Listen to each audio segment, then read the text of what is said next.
Halo semuanya, kami dari kelompok 5 yang terdiri dari saya sendiri, Nabil Rehanan Deizan, dan Disha Shadifa Adam, ingin membahas tentang strategi Inggris dalam mencapai zero emission di tahun 2050. Sekarang pendahuluannya dulu nih. Jadi belakangan ini tuh dunia semakin gentar mendorong pengurangan pengeluaran emisi. Semua ini dipelopori dengan terjadinya climate change yang merusak bumi yang sudah semakin tua. Climate change mempengaruhi setiap sudut dari planet kita, dari gunung yang paling tinggi sampai lautan yang terluas sekalipun.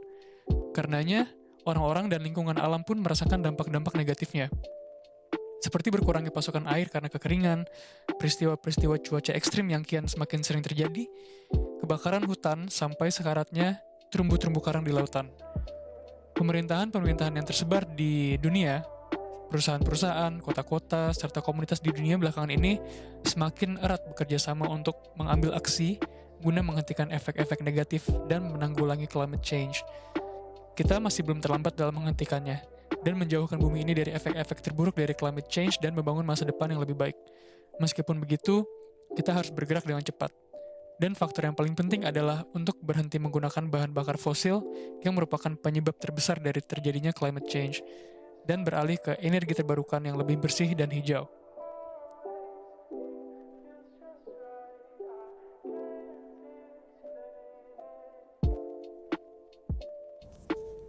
Pertama, kami akan menjelaskan tentang metode skenario foresight yang kami pilih. Dalam menyusun skenario foresight, untuk topik pembahasan kami menggunakan metode TAIDA.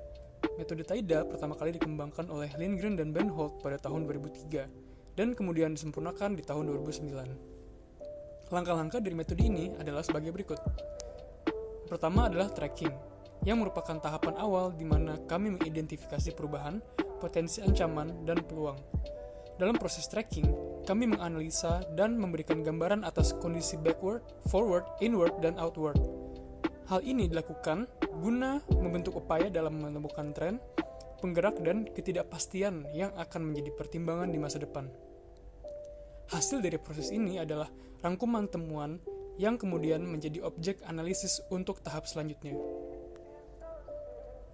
Langkah selanjutnya setelah tracking adalah analyzing perubahan dan membentuk skenario serta menganalisis konsekuensi yang mungkin terjadi sebagai akibat dari tantangan dan peluang yang mana pada langkah ini logika skenario mulai berkembang. Tahap analyzing mengidentifikasi faktor penggerak dari tren yang ditemukan dalam tahap sebelumnya serta hubungan interpelasi dari hal tersebut. Pada intinya, dalam tahapan ini ada dua kegiatan utama. Yang pertama adalah melakukan analisis keterkaitan antara tren yang ditemukan, dan yang kedua adalah mengembangkan skenario. Langkah selanjutnya adalah imagining. Setelah disusunnya skenario, maka di sini kami mengidentifikasi akan dampak dari seluruh skenario yang ada. Pada tahapan ini, kami juga mengidentifikasi kemungkinan dan visi dari negara Inggris untuk mencapai target zero emission di tahun 2050. Dalam perumusan visi, tidak secara langsung bergantung pada tahap sebelumnya saja, akan tetapi pada proses menentukan visi yang diinginkan atau visions of what is desired, kami dapat mempertimbangkan gambaran yang telah dijelaskan cukup detail pada tahap sebelumnya. Dilanjutkan dengan langkah selanjutnya yang disebut dengan deciding. Pada tahap ini, kami memilih pengambilan keputusan skenario manakah yang akan diterapkan. Tahap ini dilakukan dengan mempertimbangkan segala informasi serta mengidentifikasi pilihan dan strategi. Lalu, langkah yang terakhir adalah acting. Tahapan ini diartikan sebagai mengambil tindakan dan menindaklanjutinya yang mana dibentuk sebagai output atas skenario planning yang telah diterapkan. Di sini, ditunjukkan juga bagaimana perencanaan skenario dapat diimplementasikan. Proses ini merupakan langkah implementasi strategi yang telah mengintegrasikan skenario tersebut. Lalu di tahapan acting juga, kami dapat menganalisa proses pembelajaran untuk terus melakukan penyesuaian diri. TAIDA merupakan nama dari framework yang telah dikembangkan oleh Kairos Future. Seperti yang kami utarakan pada judul kami membahas mengenai strategi-strategi pemerintahan Inggris dalam mencapai targetnya di tahun 2050, yaitu zero emission. Dari situ, kami mendapati beberapa key drivers yang mendorong terbentuknya target tersebut. Yang pertama adalah banyaknya emisi karbon di Inggris. Data yang ditampilkan oleh Office for National Statistics di Inggris menunjukkan bahwa greenhouse gas emissions di tahun 2019 telah mencapai angka 550 ton dalam bentuk karbon dioksida. Dan jika dilihat melalui data di tahun 2020, total emisi di Inggris telah berkurang sebanyak 40% sejak tahun 1990. Walaupun begitu, data lainnya menunjukkan di tahun 2018, Inggris merupakan penyumbang emisi karbon terbesar ke-17 di dunia, dengan total kontribusi sebanyak 1,1% dari total emisi global. Karenanya, pemerintah Inggris berupaya untuk secara dramatis bisa mengurangi emisi yang mereka kontribusikan mencapai 0 di tahun 2050. Mencapai net zero emission memiliki arti bahwa Inggris tidak akan lagi mengkontribusikan emisi ke jumlah total dari efek rumah kaca di atmosfer bumi. Lalu yang kedua adalah sumber daya Inggris.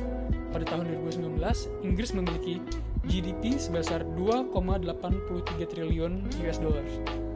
Dengan populasi lebih dari 66 juta orang, dan karenanya, Inggris memiliki ranking sebagai ekonomi terbesar ke-6 setelah Amerika, China, Jepang, Jerman, dan India. Hal ini menunjukkan bahwa bukanlah tidak mungkin bagi Inggris untuk mencapai target zero emission di tahun 2050. Karena dari segi ekonomi, mereka kelihatan mumpuni untuk memenuhinya. Dengan begitu, faktor penentu tercapai atau tidaknya Inggris dalam mencapai net zero di tahun 2050 terletak dari bagaimana Inggris dapat memanfaatkan sumber daya yang dimilikinya ke arah yang tepat. Dengan kata lain, akan terjadi ketidakpastian atas progres yang dilakukan oleh Inggris jika pada nantinya Inggris gagal untuk mengeluarkan kebijakan-kebijakan yang tepat dan pemanfaatan sumber daya yang kurang baik. Terlebih dari itu, pertanyaan yang seharusnya ditanya mengenai hal ini adalah, apakah kebijakan-kebijakan Inggris saat ini sudah tepat dalam menuju net zero di tahun 2050? Dan apa dampak yang dirasakan oleh masyarakatnya? Di lain sisi, ekonomi di dunia saat ini mungkin dinilai masih cukup stabil. Namun dengan pandemi yang tak kunjung usai, dan beralihnya produsen-produsen mobil terhadap pesatnya perkembangan pasar ke arah mobil listrik, dapat juga menyumbang faktor ketidakpastian yang dapat dirasakan oleh Inggris dan dunia secara keseluruhan. Sekarang kami akan membahas tentang driving forces yang ada dan melakukan scanning terhadapnya. Untuk memperjelas pembahasan tahapan ini, kami akan membagi driving forces yang ada berdasarkan ruang di mana mereka mempengaruhi topik yang sedang dibahas. Yang pertama adalah dari segi organisasi yang memiliki cakupan paling kecil, lalu kedua adalah dari segi transaksional yang memiliki cakupan lebih luas lagi, dan yang terakhir adalah kontekstual yang memiliki cakupan paling luas di antara ketiganya. Dari segi organisasi sendiri ada utilisasi aset. Dalam konsultasi mengenai dekarbonisasi transportasi, Grant Shapps mengatakan transportasi umum dan berjalan kaki harus menjadi pilihan utama yang alami bagi masyarakat di Inggris untuk aktivitas sehari-hari mereka. Transportasi umum harus berdasarkan kenyamanan, kehematan biaya, dan juga efisiensi. Pemerintah Inggris menciptakan strategi untuk menghabiskan 3 miliar euros untuk bus di luar London, serta dengan mengirimkan 4.000 bus tanpa emisi. Menurut perkiraan pemerintah, potensi pertumbuhan bersepeda dan berjalan kaki di masa depan akan meningkat, yang mana hal ini bergantung pada investasi masa depan dan skala perubahan perilaku manusianya.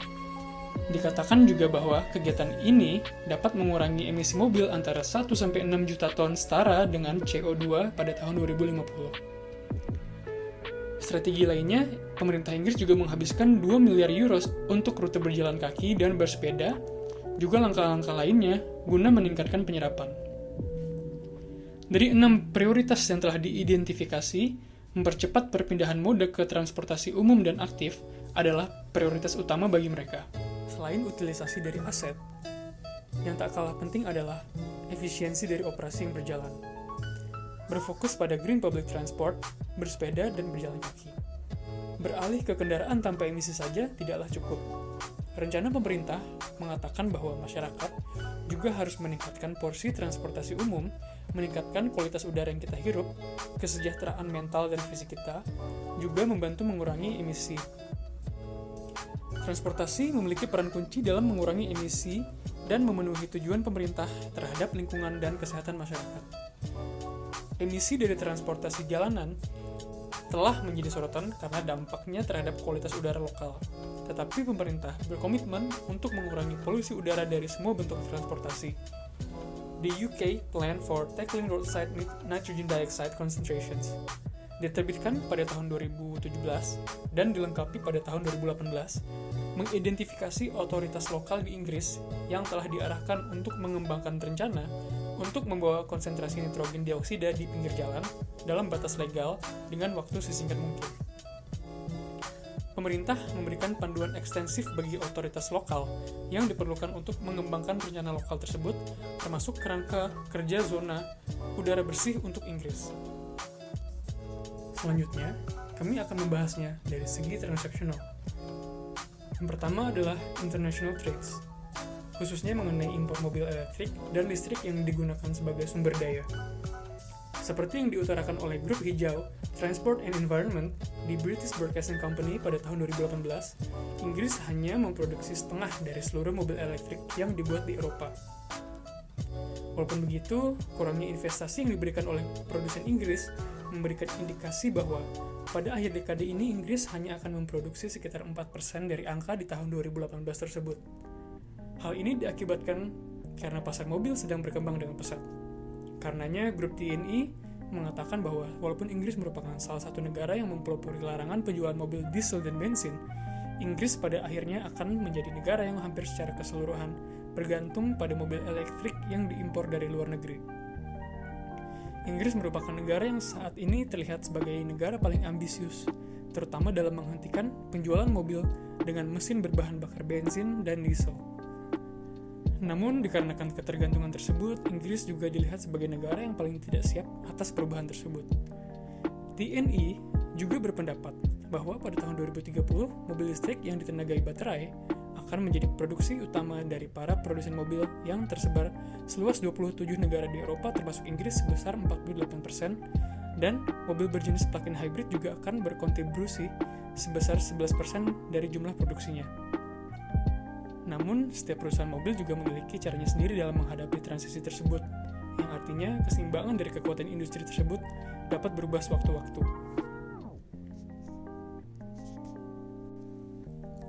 Di lain sisi, berdasarkan data Office of National Statistics di tahun-tahun belakangan, dimulai dari tahun 2013, Inggris menyentuh angka yang tinggi atas ketergantungannya terhadap energi yang diimpor dari negara lain, yang mana data yang ada menunjukkan angka yang hampir menyentuh 50%. Meskipun angka tersebut telah menurun semenjak tahun 2014, Inggris tetap menjadi negara ke-12 terbesar yang paling bergantung kepada sumber energi asing. Di tahun 2015, tipe-tipe utama dari bahan bakar yang diimpor oleh Inggris merupakan minyak mentah, gas alam, dan produk-produk minyak bumi seperti bensin dan diesel. Selain itu, Inggris juga mengimpor listrik, batu bara, serta bahan bakar solid seperti kayu. Inggris biasanya mengimpor listrik yang dibuat dari negara-negara Eropa lainnya, seperti Prancis dan Belanda melalui interconnectors. Driving force yang kedua dari transactional adalah supplier teknologi menuju zero emission. Keinginan untuk mengurangi emisi karbon di Inggris telah menciptakan industri dan kesempatan-kesempatan yang baru. Hal ini diuraikan dalam Industrial Strategy Automotive Sector Deal pada tahun 2016, yang didesain untuk memastikan bahwa Inggris akan mendapatkan keuntungan dari transisi ke kendaraan dengan emisi rendah dan kendaraan tanpa emisi dengan cara melanjutkan untuk membangun supply chain yang inovatif dan kompetitif yang dibutuhkan untuk mengamankan investasi internasional akan hal tersebut. Oleh karenanya, Inggris menyelenggarakan kompetisi Advanced Propulsion Center atau APC-13 yang ditujukan untuk mencari proyek-proyek research and development kolaboratif yang dapat mendukung perkembangan jangka panjang dari supply chain atas kendaraan tanpa emisi. Selain itu, dari perspektif transaksional, Inggris juga bekerja sama dengan perusahaan-perusahaan yang merupakan pelopor teknologi iklim dan teknologi kebersihan dalam program Net Zero-nya. Net Zero program ini dimulai pada September 2020, yang juga merupakan program paling pertama di dunia yang difokuskan terhadap perusahaan yang berkelanjutan untuk membantu Inggris dalam mencapai targetnya, yaitu Net Zero Emission 2050. Kala itu, program ini telah mencapai angka investasi sebesar 131,2 juta pound sterling. Meskipun begitu, angka ini merupakan hal yang tidak dapat dipastikan meningkat atau menurunnya, karena semua tergantung pada performa dari perusahaan-perusahaan yang terlibat, dan performa tersebut nantinya akan dinilai oleh para hakim yang dispesialisasikan di beberapa sektor industri kunci. Sekarang, kami akan membahas mengenai driving forces dari segi kontekstual. Yang pertama adalah mengenai kebijakan pemerintah Inggris. Dari segi kontekstual, Inggris dapat dikatakan sangatlah ambisius. Pemerintah Inggris telah melontarkan dan menetapkan banyak kebijakan-kebijakan yang mendukung pencapaian target Zero Net Emission di tahun 2050 yang merupakan misi mereka sejak awal. Contoh yang pertama adalah diterapkannya Low Emission Zones yang tersebar dari London ke daerah-daerah lainnya di Inggris. Mulanya, pemerintah Inggris menerapkan program London Ultra Low Emission Zone atau ULEZ dengan maksud untuk meningkatkan kualitas udara di London Tengah. Dengan cara mengurangi angka penggunaan kendaraan-kendaraan tua dan kendaraan-kendaraan dengan emisi karbon yang tinggi. Jika kendaraan dengan kategori tersebut melintasi area London, penggunanya akan dikenakan biaya. Biaya tersebut berkisar sekitar 12.500 pound sterling untuk mobil, motor, dan mobil van. Dan 100 pound sterling untuk mobil-mobil berat seperti truk dan bus. Di lain sisi, kendaraan dengan emisi karbon yang rendah seperti mobil listrik atau EV dan hybrid tidak akan dikenakan biaya apapun. Teori kunci dari ditetapkannya kebijakan ini adalah diperkirakan jika dengan membatasi kendaraan tertentu atau menetapkan pajak atau biaya terhadap penggunanya ketika melintasi zona rendah emisi, banyak pengendara akan pada akhirnya memilih untuk menggunakan moda transportasi lain seperti transportasi umum atau beralih ke kendaraan dengan emisi rendah seperti EV dan hybrid.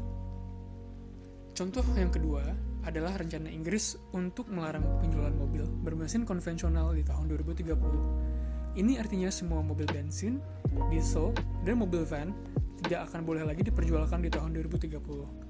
Sedangkan mobil hybrid masih boleh diperjualkan hingga tahun 2035 jika mereka dapat mencapai jarak tertentu dengan mode zero emission yang ada sebagai fitur di mobil tersebut.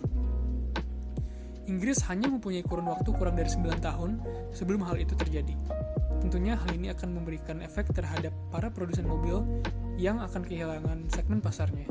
Perusahaan mobil seperti BMW, Ford, Honda, Jaguar Land Rover, dan McLaren berpendapat untuk menolak pelarangan penjualan mobil yang dilontarkan oleh pemerintah Inggris tersebut. SMMT, yang merupakan sebuah grup lobby, menyatakan juga bahwa dalam modeling pribadi mereka diperkirakan bahwa pelarangan yang akan terjadi di tahun 2030 tersebut dapat menyebabkan jatuhnya angka penjualan mobil di Inggris dari yang tadinya diperkirakan dengan angka 2,3 juta pound sterling di tahun 2025 menjadi hanya 800.000 pound sterling di tahun tersebut. Artinya, jika pelarangan tersebut tetap terjadi, Inggris akan kehilangan 1,2 juta pound sterling dalam penjualan mobil di tahun 2025. Hal ini menandakan bahwa Inggris memberikan pukulan berat di industri yang sedang berperang saat ini. SMMT berpendapat bahwa pelarangan ini akan memberikan tekanan yang signifikan pada kelangsungan hidup komersial industri mobil. Terlebih lagi, perkiraan-perkiraan seperti ini mungkin dapat membuat pemerintah Inggris mengubah perencanaannya dengan menyadari kondisi lapangan yang sebenarnya. Maka dari itu kami juga mengkategorikan hal ini sebagai faktor yang uncertain dalam strategi Inggris. Contoh yang ketiga adalah government grant atau subsidi mengenai pembelian kendaraan yang rendah emisi. Maksud dari kebijakan ini adalah untuk menarik perhatian masyarakat untuk beralih ke mobil listrik atau hybrid. Kebijakan ini dinilai sangatlah ambisius. Pada awalnya, pemerintah Inggris memberikan potongan harga atau diskon sebesar 35% dari total harga mobil dengan jumlah maksimal 2.500 pound sterling jika harga mobil yang ingin dibeli tersebut tidak lebih dari 35.000 pound sterling. Namun subsidi tersebut kini telah dipangkas menjadi 1.500 pound sterling saja dan hanya berlaku jika harga mobil yang ingin dibeli tidak lebih dari 32.000 pound sterling, sebagaimana dilaporkan oleh Fleet News. Dikatakan bahwa perubahan ini dilakukan guna memastikan bahwa dana pemerintah yang dihibahkan untuk kebijakan ini dapat tersebar kepada jumlah pembeli mobil semaksimal mungkin. Dalam suatu pernyataan, Trudy Harrison selaku Sekretaris Negara atas bidang transportasi menyatakan bahwa dengan demand akan electronic vehicles yang semakin meningkat, sudah seharusnya pemerintah lebih memfokuskan dana hibah yang didanai oleh para pembayar pajak tersebut ke arah yang lebih luas. Masih dari ruang lingkup kontekstual, driving force yang kedua adalah situasi politik. Baru-baru ini, pemerintah Inggris mendapatkan 2 gugatan dari beberapa grup peduli lingkungan yang mengklaim bahwa rencana pemerintah Inggris untuk mendekarbonisasi ekonomi mereka secara radikal di dekade yang akan datang telah gagal untuk menyiapkan kebutuhan-kebutuhan yang memang dibutuhkan untuk menghindari perubahan iklim yang katastrofik. Client Earth dan Friends of the Earth telah melontarkan gugatan mereka yang mengklaim bahwa upaya-upaya pemerintah Inggris yang tidak memadai tersebut melalui High Court di London. Untuk dilakukannya judicial review terhadap net zero strategy yang sedang giat ditekuni oleh pemerintah Inggris.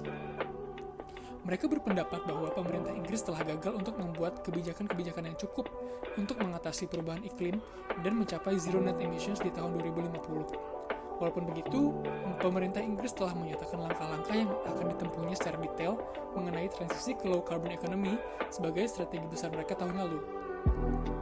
Namun para pecinta lingkungan ini juga mengklaim bahwa strategi tersebut merupakan jalur imajinasi yang kurang dari segi kredibilitasnya, dan mereka telah menganggap bahwa strategi tersebut gagal untuk ditindaki dengan cepat dalam rangka menghindari efek-efek terburuk dari perubahan iklim.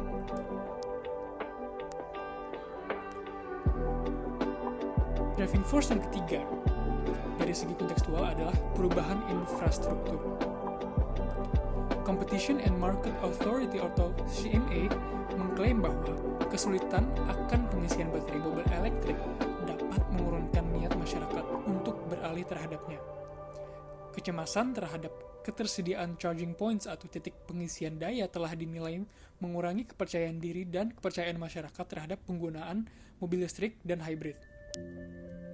Hal ini datang berlawanan dengan kepercayaan CMA sebelumnya, di mana mereka menyatakan bahwa mobil listrik akan memainkan peran yang kritis dalam mengurangi emisi karbon di Inggris. Saat ini, Inggris memiliki sekitar 25.000 titik pengisian daya. Meskipun begitu, diperkirakan bahwa jika Inggris ingin memenuhi demand yang mana dipelopori dilarangnya penjualan mobil bermesin konvensional di tahun 2030, Inggris harus menyediakan paling tidak 10 kali lipat lebih banyak titik pengisian daya yang tersebar di tiap daerah.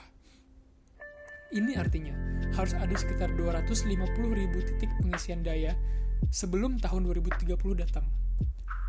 Tentunya, hal ini membutuhkan strategi nasional besar dari pihak pemerintah Inggris dalam mengubah infrastruktur mereka agar lebih memadai dan dapat memenuhi kebutuhan masyarakatnya. Sekarang, kami akan membahas mengenai konstruksi skenario foresight yang telah dibuat. Tindakan menghilangkan emisi transportasi mendapatkan dukungan publik yang sangat kuat. Mengakhiri kerusakan dari yang diakibatkan oleh perubahan iklim akan menciptakan tempat yang lebih baik bagi kita untuk tinggal dan bekerja, dengan jalanan yang lebih tenang dan tidak terlalu padat. Hal ini juga merupakan peluang industri yang besar untuk meningkatkan pertumbuhan ekonomi dan kemakmuran di masa depan dengan menggunakan listrik juga bahan bakar rendah karbon yang berkelanjutan. Dekarbonisasi akan menghasilkan transportasi yang secara fundamental lebih baik, yang mana hal ini membuat lebih efisien serta lebih bersih dan memberikan manfaat besar yang lebih luas. Dekarbonisasi kendaraan secara besar-besaran telah dimulai. Sudah ada lebih dari 175.000 kendaraan tanpa emisi sepenuhnya di Inggris. Pemerintah telah mengumumkan bahwa penjualan mobil dan van bermesin konvensional akan dihapus secara bertahap pada tahun 2030, dan semua mobil tersebut akan dijual sepenuhnya melalui versi bebas emisi yang akan dijual pada tahun 2035. Terlepas dari kemajuan yang telah ada di tingkat nasional dan lokal, transportasi tetap menjadi salah satu sumber polusi udara terbesar di Inggris, dan kualitas udara yang buruk dapat merugikan layanan kesehatan dan perawatan sosial di Inggris. Mengambil langkah-langkah ke depan untuk membersihkan udara di sekitar dan mendekarbonisasi transportasi akan menyelamatkan nyawa dan meningkatkan kesehatan. Visi Inggris untuk transportasi terdekarbonisasi tidak hanya menetapkan jalan menuju emisi nol bersih, melainkan juga merupakan visi untuk sistem transportasi yang secara fundamental lebih baik dalam segala hal, juga meningkatkan perjalanan dan mendorong pertumbuhan dan peluang, serta meningkatkan kesehatan bangsa. Pemerintah memiliki peran yang jelas untuk dimainkan, tetapi tidak seharusnya mewujudkan visi ini sendirian. Sukses akan membutuhkan kita bekerja dalam kemitraan dengan masyarakat, industri, bisnis, akademisi dan ilmuwan, insinyur dan wirausahawan kelas dunia untuk menempatkan pada posisi terbaik untuk memimpin dunia dalam transisi ini. Berikut merupakan visi beserta gambaran yang diinginkan untuk mencapai zero emission di Inggris. Yang pertama adalah percepatan perpindahan moda ke angkutan umum dan aktif. Artinya adalah transportasi umum dan berjalan kaki akan menjadi pilihan pertama yang alami untuk kegiatan sehari-hari orang Inggris. Pemerintah memiliki skenario jaringan transportasi umum nol emisi yang kohesif dan tersedia secara luas. Yang kedua adalah dekarbonisasi transportasi. Pemerintah akan menghapus semua kendaraan jalan baru tanpa emisi, dari sepeda motor hingga mobil pada tahun 2040, dan memastikan infrastruktur tidak akan menjadi penghalang transisi nol emisi. Yang ketiga adalah dekarbonisasi logistik. Langkah mendekarbonisasi sistem pengangkutan akan diambil oleh pemerintah, mempelopori teknologi nol emisi baru dengan demonstran skala massal untuk HGV. Yang keempat adalah Inggris sebagai pusat teknologi dan inovasi transportasi hijau.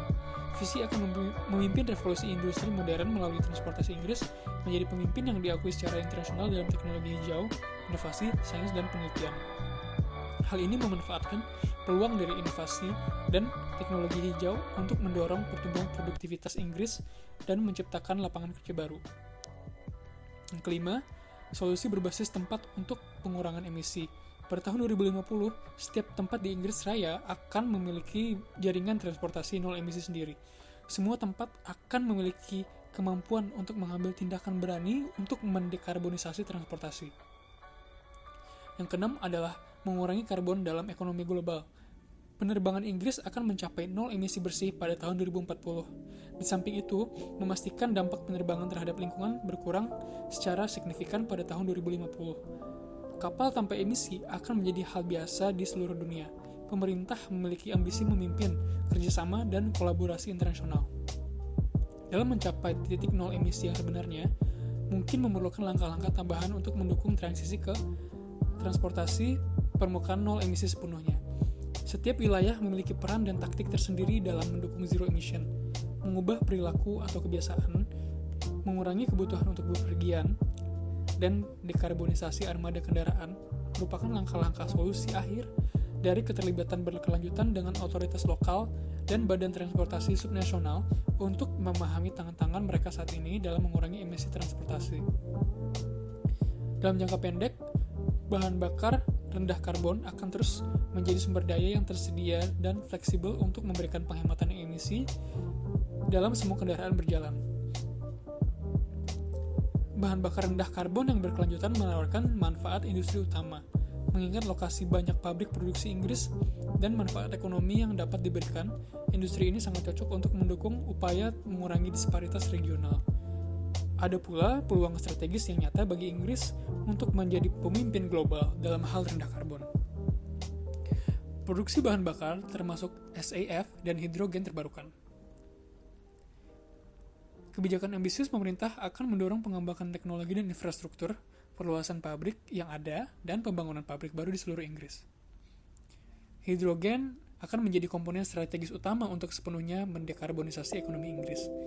Inggris memiliki kekuatan dan keahlian terutama melalui ekosistem sains dan inovasi yang didukung oleh sejarah panjang pengembangan teknologi gas. Inggris berada di posisi yang baik untuk memimpin. Dalam transportasi, fokusnya adalah pada penggunaan hidrogen yang benar-benar hijau. Memaksimalkan peluangnya sehingga dapat memainkan peran penuh dalam sistem energi terbarukan.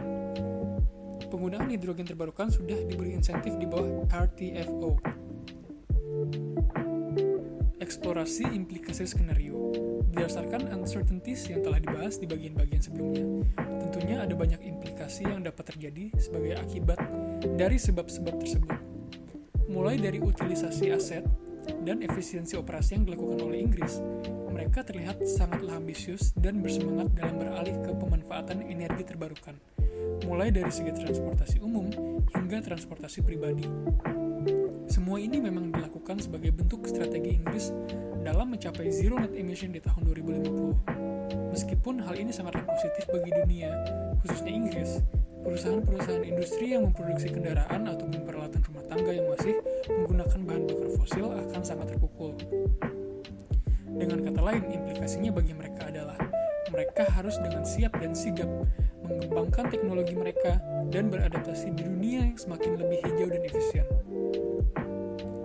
Terlebih dari itu, melihat kembali dari driving force dari segi pandang transaksional, perusahaan-perusahaan besar di industri mobil pun terlihat kewalahan dalam menghadapi betapa cepatnya perubahan pasar ke arah EV dan mobil hybrid, khususnya di Inggris. Selain itu, dari sudut pandang Inggris sendiri pun, mereka tampak kurang siap dalam mempersiapkan diri dengan perubahan yang mereka pelopori dengan sendirinya. Kurangnya investasi mereka dalam produksi mobil listrik dalam negeri membuat Inggris memiliki ketergantungan atas negara-negara Eropa lainnya dalam hal ketersediaan mobil listrik dan hybrid yang dapat dijual ke masyarakat. Grup TNE dalam wawancaranya dengan BBC menyatakan bahwa kurangnya perhatian dan investasi Inggris di sektor tersebut dapat memberikan perkiraan implikasi bahwa di akhir dekade mendatang, Inggris hanya akan memproduksi sekitar 4% saja dari mobil elektrik dan hybrid yang terjual. Akibatnya, ekonomi Inggris pun akan terpengaruh jika hal ini tidak cepat diatasi. Implikasi lainnya datang dari segi supplier atas teknologi yang dapat mendukung Inggris menuju net zero emission. Inggris saat ini memberikan kesempatan bagi perusahaan-perusahaan teknologi iklim untuk membangun supply chain yang dapat memberikan keuntungan bagi Inggris dalam transisinya menuju tahun 2050, khususnya dari segi transisi ke kendaraan tanpa emisi. Hal ini secara tidak langsung mengimplikasikan bahwa pemerintah Inggris sebetulnya sangat terpengaruh dan bergantung kepada perusahaan-perusahaan tersebut dalam melanjutkan transisinya. Disinilah di mana Inggris harus lebih hati-hati dalam memilih perusahaan mana yang dapat benar-benar membantu mereka ke arah yang lebih baik. Dari segi kontekstual dan kenegaraan, Inggris dapat dikatakan sebagai salah satu negara paling bersemangat dalam menyambut transisi ke kehidupan yang lebih hijau dan tanpa emisi. Dari setiap kebijakan yang diterapkan oleh pemerintahannya, seperti dibentuknya low emission zones dan pajak yang telah diberikan kepada pelanggarnya, larangan atas penjualan mobil bermesin konvensional di tahun 2030, serta subsidi yang diberikan oleh pemerintah Inggris bagi mereka yang ingin beralih dan membeli mobil rendah emisi, semua menyeratkan implikasi-implikasi terhadap masyarakat yang tinggal di dalam kebijakan yang telah diterapkan tersebut. Serta perusahaan-perusahaan internasional seperti BMW juga tentunya akan merasakan implikasinya dari segi penjualan pasar. Masyarakat Inggris mungkin saat ini masih merasa baik-baik saja dalam menjalani transisi yang dipimpin oleh pemerintahannya. Namun hal ini sangatlah rentan untuk berubah. Dan di antara semuanya, kami rasa hal inilah yang memiliki nilai uncertainty yang paling tinggi. Pola pikir masyarakat dan level ekonomi yang ada bukanlah hal yang konstan dan pasti untuk terus meningkat dan menuju ke arah yang lebih baik. Kebijakan-kebijakan tersebut pun tidak akan selamanya tetap sama. Tidak ada yang tahu apakah di masa depan Inggris akan mengubah kebijakan yang saat ini mereka terapkan ke arah yang diinginkan oleh masyarakat atau justru ke arah yang membuat masyarakat merasa resah. Hal ini juga berhubungan dengan situasi politik yang dewasa ini terjadi di sana. Beberapa kelompok pecinta lingkungan baru-baru saja melontarkan gugatan mereka terhadap pemerintah Inggris. Mereka berpendapat bahwa Inggris belum sepenuhnya memiliki langkah dan mengkonstruksikan kebijakan yang tepat dalam menyelamatkan bumi ini dari karbon yang kotor. Strategi net zero yang sedang digencarkan oleh pemerintah Inggris dinyatakan sebagai jalur imajinasi belaka menuju zero emission di tahun 2050. Hal ini membuktikan bahwa pemikiran masyarakat dan metode-metode masyarakat tidak selamanya selalu sejalan dengan apa yang dikarang oleh pemerintah. Dan lagi-lagi, bagi kami, implikasi inilah yang nantinya akan menjadi salah satu pembawa pengaruh besar bagi pemerintah Inggris dalam menempuh jalur yang lebih hijau. Sama halnya dengan masih kurangnya infrastruktur yang mendukung untuk membangun kepercayaan diri masyarakat dalam beralih ke kendaraan tanpa emisi. Pemerintah Inggris dianggap masih kurang fokus dalam menanggapi isu ini. Saat ini tercatat ada lebih dari 25.000 titik pengisian daya yang tersebar di Inggris, namun jumlah tersebut masih belum cukup untuk mengakomodasi perubahan drastis yang akan datang. Selanjutnya, yang akan dibahas adalah mengenai perancangan strategi. Untuk merancang strategi dalam rangka memberikan respon berbentuk antisipasi dini dari implikasi-implikasi skenario yang baru saja disebutkan, kami akan menggunakan pendekatan teori sosial, khususnya teori modernisme atau teori modernisasi. Teori ini mengasumsikan terjadinya proses kehidupan bertahap tanpa ada usaha untuk mundur. Dengan kata lain, modernisasi membawa perubahan progresif dan memerlukan waktu panjang, yang mana dalam konteks ini adalah perubahan progresif ke arah kehidupan yang lebih hijau, guna menyelamatkan bumi dari perubahan iklim yang dapat melukai kehidupan. Dan walaupun Inggris telah menyatakan misinya untuk mencapai zero emission di tahun 2050, yang merupakan jangka waktu yang relatif cepat, perjuangan untuk mempertahankannya dan memperbaiki dampak buruk yang telah terjadi di bumi tidak hanya berhenti di situ saja. Maka dari itu, akan butuh waktu lebih lama dari sekitar 30 tahun saja. Lalu, dalam rangka menyusun strategi berdasarkan teori ini, menurut kami Inggris sudah cukup sesuai. Seperti yang diutarakan oleh Bert F. Hoslitz, di dalam teori modernisasi terdapat pengertian bahwa kehidupan manusia berlandaskan pada pedoman hidup. Terlebih dari itu, kesadaran terhadap faktor-faktor kehidupan, ekonomi maupun non-ekonomi merupakan senjata manusia dalam perkembangan manusia secara utuh, yang pada akhirnya menjadi harapan dalam pertumbuhan taraf hidup. Dalam hal ini, adanya ketentuan atau aturan yang berlaku di Inggris atas bagaimana dapat terjadi penurunan emisi yang dikeluarkan oleh apapun itu yang mengeluarkan zat karbon tinggi di udara dalam rangka menyelamatkan lingkungan. Aturan-aturan pada kondisi inilah yang merupakan bentuk dari terjadinya modernisasi, di mana kebersihan lingkungan dan udara dijadikan prioritas dalam hidup. Berdasarkan teori ini, Inggris sudah memiliki strategi-strategi yang tepat dalam upaya mencapai targetnya. Namun dalam praktiknya, Inggris masih kurang bisa menarik simpati dan menjual ide zero emission tersebut agar bisa dijadikan pedoman hidup masyarakatnya. Dari segi kebijakan, Inggris sudah membantu masyarakatnya sampai sejauh memberikan subsidi bagi mereka yang ingin beralih ke mobil listrik atau hybrid. Serta pemanfaatan pemerintah Inggris terhadap perusahaan-perusahaan ahli teknologi lingkungan juga dinilai sangat tepat untuk dilakukan. Namun dari segi membangun simpati masyarakat untuk membangun satu tujuan yang sama, yaitu menyelamatkan bumi, Inggris masih terkesan belum berhasil melakukannya. Semuanya terkesan lebih teknis dan kaku dibandingkan mengajak dan menyentuh hati masyarakat.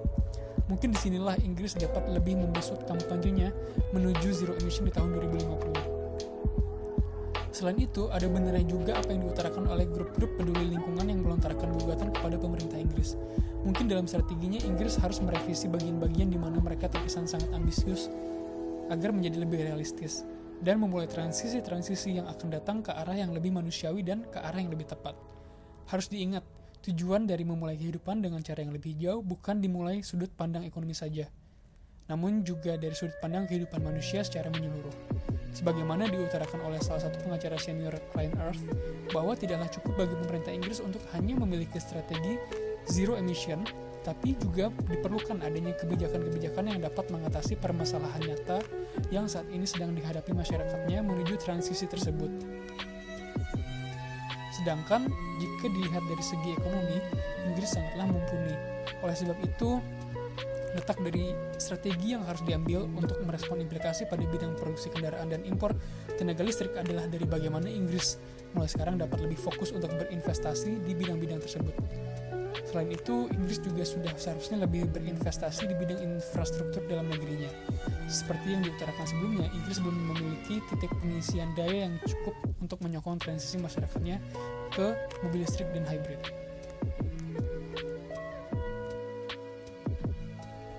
Yang terakhir adalah mengenai monitoring signal masa depan. Jadi tahapan tracking, signal yang memberikan pertanda dapat ditinjau dari tahun 1990 hingga saat ini. Inggris telah berhasil menurunkan emisinya sebanyak 31%. Hal ini secara sadar dilakukan untuk menyikapi perubahan iklim yang pada tahun 2030 ditargetkan akan berhasil mengurangi emisi karbon hingga 63% dan pada akhirnya di tahun 2050 sudah 100% bebas emisi. Lalu di tahap analyzing, saat ini 100% ilmuwan setuju bahwa perubahan iklim merupakan hasil dari tindakan manusia yang pada pertengahan tahun 2020-an akan ada konsensus luas bahwa apa yang kita sebut perubahan iklim sebenarnya hanyalah eufemisme yang sopan untuk ancaman eksistensial yang membutuhkan tindakan yang jauh lebih mendesak. Dari segi imagining, Inggris memiliki strategi untuk mempercepat transformasi perilaku alami untuk menggunakan angkutan umum, berjalan kaki, dan bersepeda sebagai pilihan utama. Di sisi lain, Inggris juga melakukan dekarbonisasi pada seluruh jenis transportasi, dimulai dari motor hingga truk logistik. Untuk mendukung dekarbonisasi, pemerintah mengupayakan charging station di setiap 20 mil. Tak hanya pada transportasi darat saja, melainkan pada penerbangan dan pelayaran juga dilakukan upaya dekarbonisasi. Kemudian di tahap deciding, pemerintah Inggris mengambil keputusan, salah satunya dengan membuat kebijakan London's Ultra Low Emission Zone Yang kebijakan ini mengharuskan pengendara membayar apabila melewati zona tersebut menggunakan transportasi yang tidak memenuhi standar low emission. Lalu di sisi lain, pemerintah Inggris juga memberikan subsidi kepada konsumen mobil listrik dengan memberikan diskon 35% dari harga pembelian. Ambisi pemerintah dalam mempercepat transisi kehidupan menuju zero emission dilakukan seefisien mungkin untuk dapat mendorong masyarakatnya akan hal tersebut. Lalu dari segi acting, berdasarkan metode skenario kami, saat ini Inggris memang tengah berada di fase ini. Hal ini dapat dibuktikan melalui berbagai macam sumber. Seperti yang sudah dijelaskan, saat ini Inggris telah menetapkan banyak kebijakan, dan walaupun begitu, banyak dari kebijakan-kebijakan tersebut yang dirasa masih kurang oleh masyarakat, atau bahkan masih direvisi lagi oleh pemerintahnya. Berdasarkan ini, sudah jelas bahwa Inggris sedang mencoba untuk mengimplementasikan ide-idenya dan rencananya dalam menuju tahun 2050. Seperti yang dilansir melalui beberapa artikel yang dilontarkan oleh The Guardian, Greenpeace, BBC, Inggris juga sudah sangat dengan jelas disebutkan bahwa mereka sedang menyesuaikan kebijakan-kebijakannya dengan cara lebih memperhatikan situasi dan kondisi yang ada. Ditambah dengan kejadian-kejadian baru ini, di mana Inggris digugat oleh grup-grup pecinta alam atas kebijakan dan strateginya, juga membuat Inggris semakin belajar bagaimana ia harus beradaptasi dan mengkaji ulang bagaimana ia harus bertindak dalam melayani masyarakatnya. Juga telah dijelaskan sebelumnya bahwa menurut metode skenario Taida, tahapan acting merupakan tahap di mana Inggris juga harus sigap dalam menanggapi kecenderungan yang kala ini sedang terjadi, berkaitan dengan perjalanan menuju tahun 2050 yang bebas emisi. Sekian video dari kami mengenai strategi Inggris menuju zero emission di tahun 2050. Terima kasih telah mendengarkan.